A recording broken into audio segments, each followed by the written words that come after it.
¿Y qué es la democracia, niño que lo sabe todo? Los miembros de los partidos forman su propio sector. Se le llama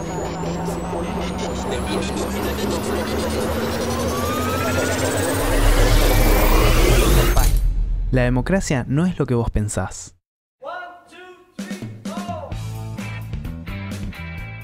Pensamiento alternativo. Un podcast para pensar la realidad desde un nuevo ángulo. Bienvenidos a un nuevo episodio de Pensamiento Alternativo. ¿Cómo andan? Bueno, el día de hoy vamos a estar hablando del concepto de democracia. Bien, ya supongo que muchas personas estarán escuchando esto y deben pensar, bueno, ¿cuánto más vamos a poder decir sobre lo que es la democracia? Es un concepto que viene desde la antigua Grecia y se ha ido retransformando y ya todo el mundo hoy en día ha hablado, algunos están a favor, otros están en contra. Entonces, creo que al ser una palabra que ha sido muy bombardeada y sobre todo muy mediatizada, creo que es re necesario poder hacer una especie de recorrido histórico a través de la palabra y ver hoy en día cómo se aplica a nuestra sociedad, porque como saben este podcast se dedica principalmente a retomar conceptos que hoy en día se manejan pero en la percepción nueva de la contemporaneidad. ¿Qué significa? Que no es el concepto como nosotros lo pensamos hace 10 años y no es el concepto como nosotros lo pensamos hace 20 ni hace 30, etc. Es el concepto como se lo piensa hoy, como se lo piensa en la era de las pantallas, como se lo piensa en la era de la hipervelocidad, de la hiperinformación, de la masividad, de las redes sociales y por qué no de los memes. Estaría bueno hacer un podcast sobre memes algún día. De hecho, lo tenía muy pensado. Este podcast nace a partir de una encuesta que yo hice en Twitter. Si no me siguen, síganme, es @pensamientoalt, en donde hice una pregunta básica diciendo, bueno, ¿qué quieren escuchar? Y puse 3 temáticas, no me acuerdo de la tercera, pero la primera y la segunda eran sobre el debate presidencial en Argentina y sobre los memes. Bueno, ganó obviamente el debate presidencial porque era algo que estaba muy en vela en ese entonces. Esto fue hace más de una semana. Imagínense que al día de hoy que estoy grabando este podcast, o sea, día lunes, ustedes lo van a escuchar no sé cuándo, ya se saben los resultados. Efectivamente ganó Alberto Fernández en primera vuelta con un 48% aproximadamente. En segundo lugar quedó Macri con el 40%. Y bueno, va a haber un cambio de gobierno. Esto entonces me incentivó, me inspiró a poder empezar a grabar este podcast en el cual estaba pensando sobre el concepto de democracia y cómo es aplicado realmente en nuestra sociedad. En nuestra sociedad media, porque cada país tiene su propio sistema democrático y bueno, les voy a dar unos par de ejemplos en los cuales se van a dar cuenta que muchas veces la mayoría no siempre tiene la razón. Pero bueno, comencemos. El concepto de democracia es un término griego y es una forma de organización social. En realidad se atribuye a la titularidad del poder, o sea, quién se le entrega el poder de manejar la sociedad, y en este caso es a la ciudadanía, al pueblo. Por eso demo de personas y cracia de jerarquía. En la jerarquía o el poder, cracia es más bien en relación al poder, es el poder del pueblo. Esa parte la tenemos todos desde el librito, nos la dan en formación ética en la primaria. Entonces bueno, un poco parto de lo más simple y voy a empezar a complejizarlo de a poco. En el sentido estricto, la democracia es una forma de organización en la cual las decisiones son colectivas y las adopta el pueblo mediante mecanismos que pueden ser participación directa o indirecta a través de representantes legítimos. Atención con esta división, porque ahí vamos a tener siempre una diferencia abismal. Hay dos tipos de democracia, una representativa y la otra de participación directa. ¿Qué son los mecanismos de participación directa? Participación directa es, por ejemplo, hay que elegir un nuevo presidente. Fuimos todos el domingo a la urna a meter nuestro voto y se contó cada uno de ellos. Y bueno, y el que sacó más votos gana. Eso es participación directa. Y participación indirecta es, por ejemplo, hay que tomar una deuda con el Fondo Monetario Internacional o hay que decidir subirle los sueldos a los docentes o a la entidad pública, o se tiene que evadir un presupuesto, y eso es una representación de nuestra es una participación representativa. O sea, nosotros no vamos a ir al Congreso a decir cada uno de los, en nuestro caso en Argentina, de los 40 millones de argentinos, cuánto tienen que, va a poner un voto a ver si se sale o no. Para eso se eligen representantes. Los representantes están mediados a través de diferentes poderes, en este caso los dos poderes democráticos, el ejecutivo y el legislativo, que se manejan a través de las cámaras, tanto de senadores como de diputados. Y bueno, hay un tercer poder que, bueno, en algunos casos es democrático porque es elegido, como los demás, y en algunos no. En nuestro caso en Argentina no, el poder judicial, que es el tercer poder, es un poder, no te diría de facto, pero es por carrera. Bueno, pero volviendo al tema de la democracia. ¿Cómo concebían al principio la democracia o de dónde nace el término? En sentido más amplio, la democracia es una forma de convivencia social en la que los miembros son iguales y libres. O sea, siempre el ámbito de la libertad, o mejor dicho, el gozo de la libertad está por encima de todo. Las relaciones sociales y todo eso se establece a través de mecanismos contractuales. O sea que siempre hay que ponerse de acuerdo para poder seguir viviendo en democracia. No podemos, nadie puede pasar por encima del otro. Básicamente es eso. Entonces, según las clasificaciones de gobierno que fueron realizadas en la época de los griegos, principalmente quien estuvo a cargo de las primeras organizaciones teóricas de la democracia fue Platón, y luego su discípulo Aristóteles, que básicamente lo ordenó en 3 tipos: la monarquía, que es un gobierno único; la aristocracia, que según Platón era el gobierno de los mejores, los más aptos, de los sabios; y según Aristóteles, bueno, en realidad no, era de los menos, porque contemplativamente podemos decir, bueno, que no todos son sabios, no todos son los mejores, siempre son los de menos cantidad de personas. Y finalmente la democracia. Entonces tenemos 3: monarquía, aristocracia y democracia. Este último es el gobierno de la multitud, según Platón, de la masividad del pueblo, o de los más, según Aristóteles. Bueno, hasta acá viene bien, es un poquito de clase de filosofía 101, pero vamos a seguir avanzando un poco más. Nosotros conocemos un sistema de democracia que básicamente es la base, la estructura básica es el voto. Nosotros vamos a un cuarto oscuro donde hay una propuesta de políticos, en nuestro caso, en los cuales se presentan elecciones, los cuales están siendo representados por un partido. Entonces nuestra democracia es una democracia partidaria. Nosotros no podemos elegir un candidato que esté por fuera de ese sistema partidario. Entonces, ¿qué sucede? Si yo como ciudadano a pie, imagínense yo o vos que estás escuchando, bueno, si vos me estás escuchando y tenés un cargo en los poderes ejecutivos o legislativos, no, pero si vos me estás escuchando y no sé, y sos un trabajador o no tenés ningún cargo político, te propongo el siguiente ejercicio. Pensate de la noche a la mañana como alguien que quiere hacer una carrera política y decís, bueno, yo me quiero presentar a elecciones y yo sé que aunque sea mi tía Marta, mi papá, mi mamá, mi hermano, mi primo, mi cuñado, hasta no sé, un vecino, me puede votar y capaz que si la propuesta que yo doy es muy buena, gano las elecciones. Efectivamente, eso debería ser lo que es la democracia. O sea, si yo propongo un montón de cosas, de propuestas, valga la redundancia, si yo propongo muchas cosas y la gente le gusta, me tendría que votar y bueno, tendría que ser elegido, mejor dicho, tendría que salir electo en algunos de estos ejercicios de democracia, pero no funciona tan así. Aunque a mí me pueden llegar a votar 10 millones de personas, que creo que es el caso de muchas personas en las redes sociales. Yo supongo que si ponemos algún influencer, algún youtuber o algún instagramer a postularse a algo, quizás consiga más votos que muchos políticos. Pero antes hay que pasar por un partido. Y esta es la parte donde las cosas empiezan a diferenciarse y la democracia ya no está en democracia. Y la elección de los pueblos termina siendo bastante supeditada a las posibilidades que presenta la democracia en sí. Entonces, fíjense, todos los candidatos que estuvieron presentes el domingo, los cuales nosotros hemos podido ir a votar, todos estaban representados por un partido. Si bien se trata de esconder esto a través de los nombres, nosotros vimos, por ejemplo, a Alberto Fernández, que estaba en un frente, el Frente de Todos, por el Partido Justicialista. Mauricio Macri está en el Frente de Cambiemos, por el Partido del PRO. Y fíjense cómo se van haciendo alianzas. O sea, los frentes son alianzas que juntan muchos partidos. Al mismo tiempo, los partidos son conjuntos de muchas personas que están de acuerdo ideológicamente en algún determinado camino o en alguna forma de hacer las cosas. Y fíjense que, por último, tenemos el ciudadano. O sea, que somos yo, vos, cualquiera que va a votar.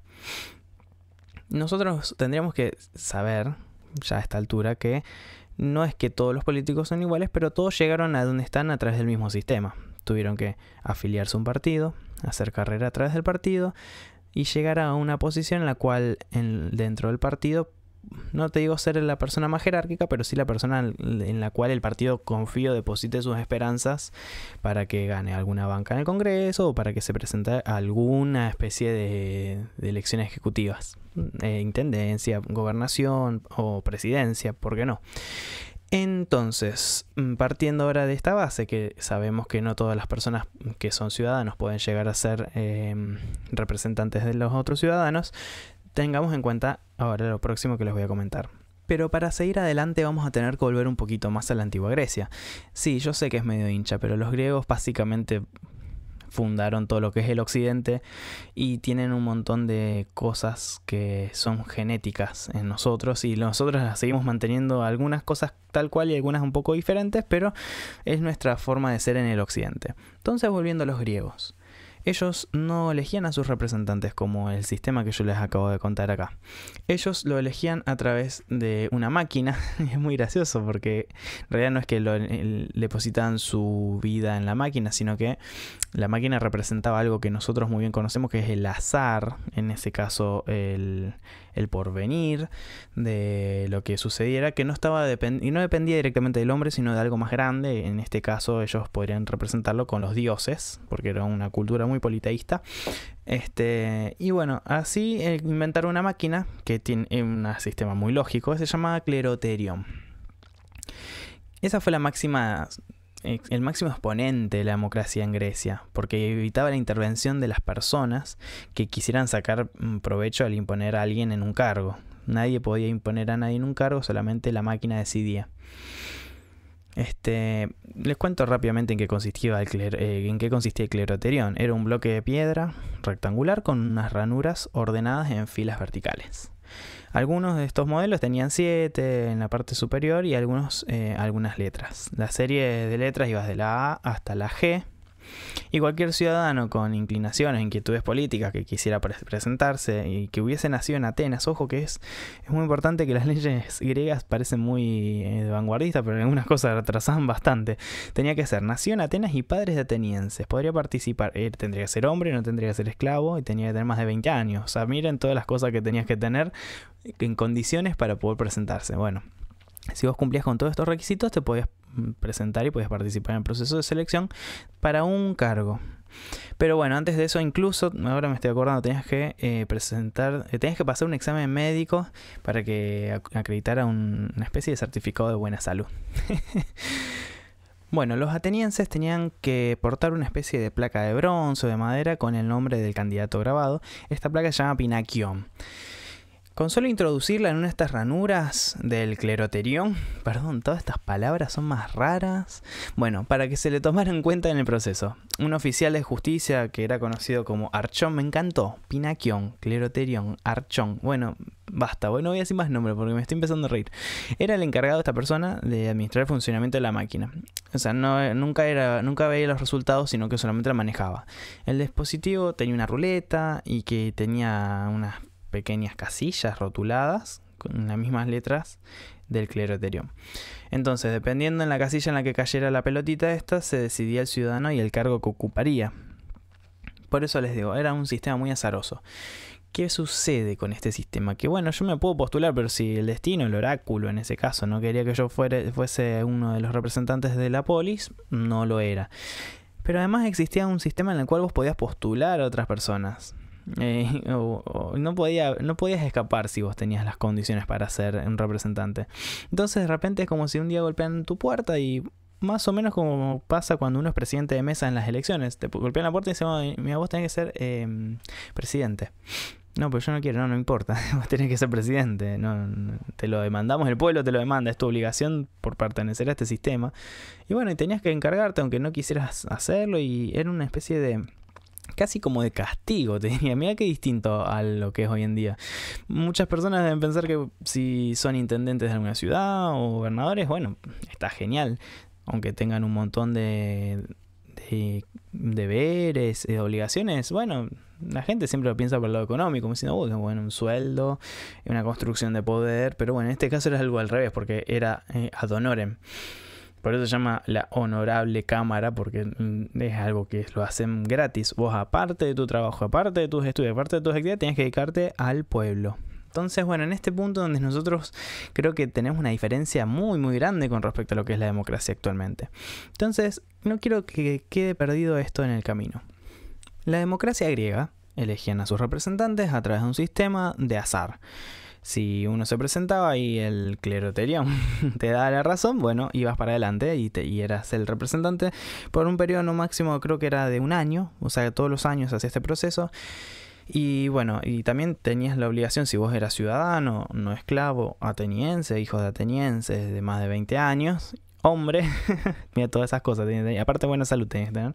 Bueno, estás también obligado a tomar ese cargo si no había representantes que se postulasen.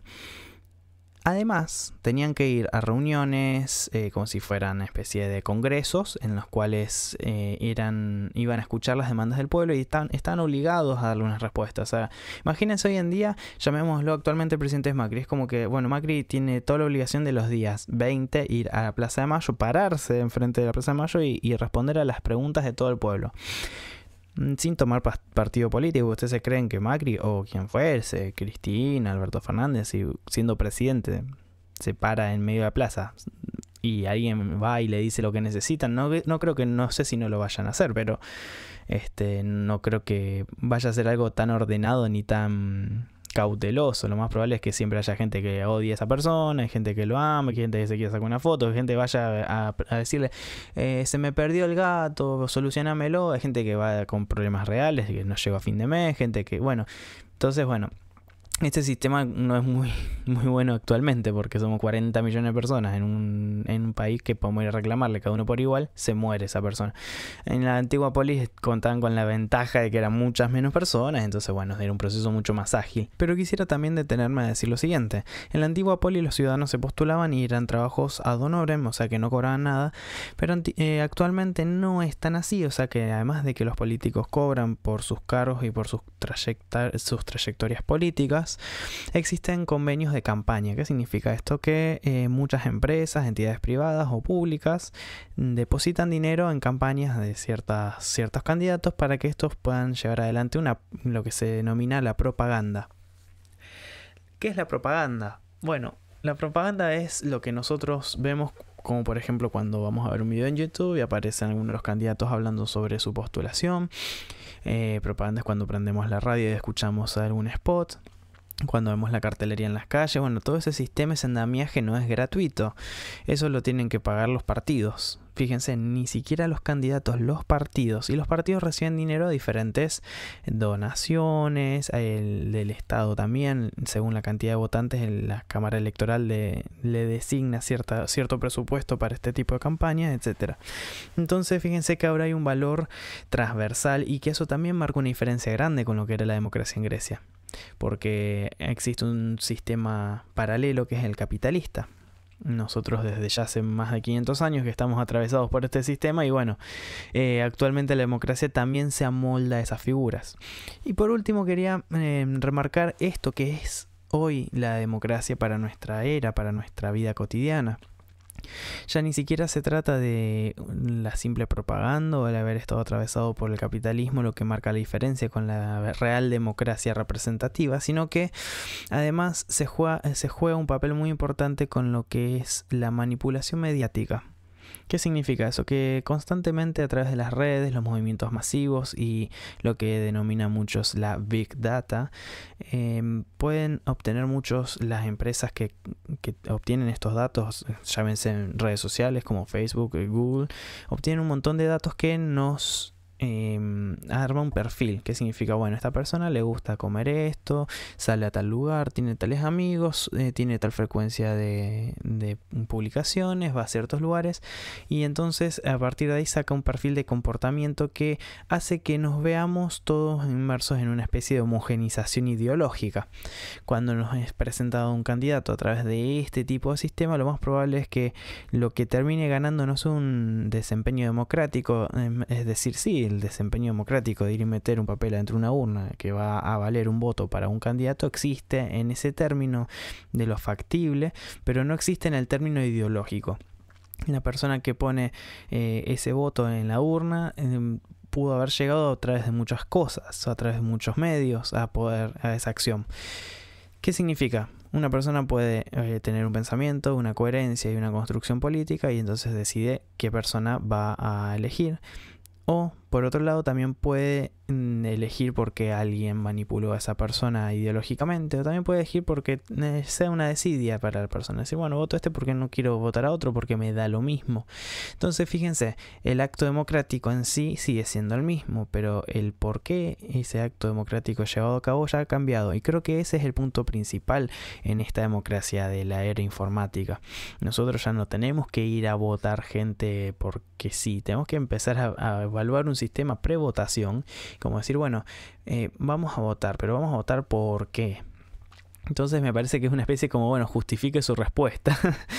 Que si bien parece un método medio arcaico, como diciendo, bueno, yo voy a votar a Pepito Pérez. ¿Y por qué va a votar usted a Pepito Pérez? Y que yo tengo algo por qué votarlo. Y que no simplemente diga, porque me gusta su sonrisa, porque tiene un perro, porque tiene ojos azules, porque lo que sea. Tendría que ser juzgado o tener un mérito distinto. Decir, bueno, vos ¿por qué vas a votar a alguien en un campo de la política sin tener una fundamentación política? Pero bueno, ¿quién controlaría a su vez ese tipo de discurso? ¿Qué es lo que nos prohibiría de que alguien venga y diga, no, mira, esta persona sí puede votar porque es amiga o porque se le permitió votar y no porque realmente tenga una fundamentación para eso? Entonces, bueno, eso era lo que los griegos usaban, lo reemplazaban con esta máquina, diciendo, bueno, acá no importa nuestro criterio, no importa que haya nadie, lo único que importa es que el azar, el oráculo, decidió que es así y es inapelable. Y es inapelable porque nadie intercedió entre el destino y el voto. Y acá no es que alguien pueda llegar a interferir entre uno y el voto, pero sí previamente a eso uno es manipulado ideológicamente. Y quizás eso es lo más importante, lo que nos hace sentir actualmente a muchas personas, sobre todo los más jóvenes, que no existe realmente una democracia, o que este sistema democrático tiene tantas falencias que nos hace pensar que, bueno, deberíamos tratar de reformular esta especie de democracia. Claro, sin caer en otras terminologías más atroces como son las dictaduras o como son las monarquías o los poderes absolutos, que bueno, a lo largo de la historia se han demostrado que no han sido la mejor opción para un sistema social. Pero bueno, eso era más que nada lo que quería hablar hoy, de decir, bueno, muchos sospechamos o veíamos que la democracia en las cuales estamos inmersas no es una democracia tal cual, pero es importante tener un poco en cuenta por qué no percibimos la democracia como democracia. Quizás porque la democracia no es realmente lo que era al principio, y más particularmente creo que es porque en el momento de ejecutar el acto de la democracia nosotros no estamos siendo tan conscientes como creemos. Entonces yo quiero terminar este podcast preguntándote una cosa. ¿Vos te sentís libre de tu pensamiento democrático?